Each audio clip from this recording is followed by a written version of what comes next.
When was the first time in this community that you were reminded right away that you're a person of color?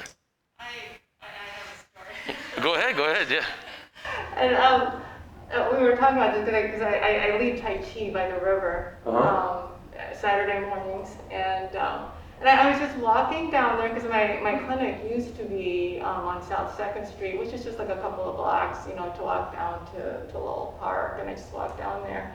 And so I was walking down there, and Saturday morning, and then this guy asked where I was going or whatever, and I said I was going to do Tai Chi, and then he started to do like the kung fu karate chop, all with like the high pitch like sounds.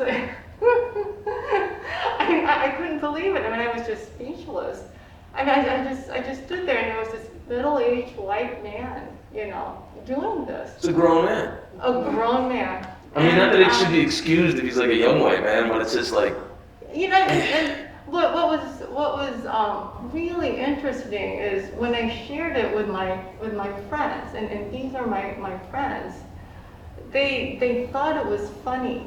I mean, and then so that was really hurtful. Like they didn't realize how hurtful that whole situation was. Mm-hmm. Even when I said it was very hurtful, they still thought it was, and these are my friends, and they still thought that it was funny, and a couple of them even said, oh, he probably likes you, or, as if that makes it right, But I think what people don't, understand as a person of color, and I'm Asian, so it's very different than the black experience, or different from a biracial experience. I'm full Filipino, which I have my own privilege, being in a brown body, and. But I grew up, we came here, we immigrated here when I was 5 years old, and I didn't speak the language. I spoke two dialects, from the Philippines, but in the Philippines you don't learn English until you go into school. And so we came here when I was just about to start kindergarten, so I didn't know English. And then so within days of starting kindergarten, I had a bully, and it just kind of went on, Make a long story short, we were, we would be called all sorts of derogatory Asian names, and I, growing up, I just hated being Asian. I hated looking different, and so experiences like that as an adult, and you don't feel like your life is threatened, it's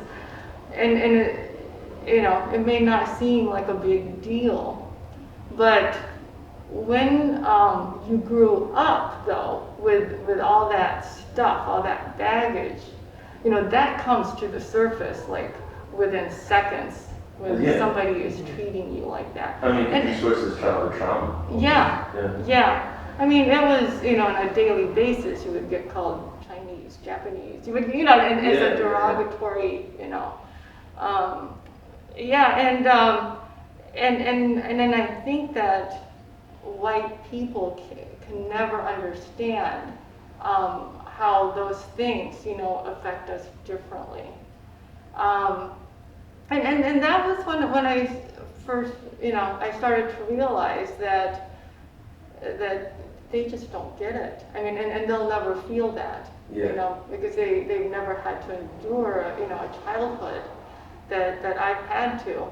But yeah, anytime, somebody starts yelling something at you or whatever, all that stuff like comes right back up again, and it takes you back to that time, and it's very painful. And but yeah, that was the first.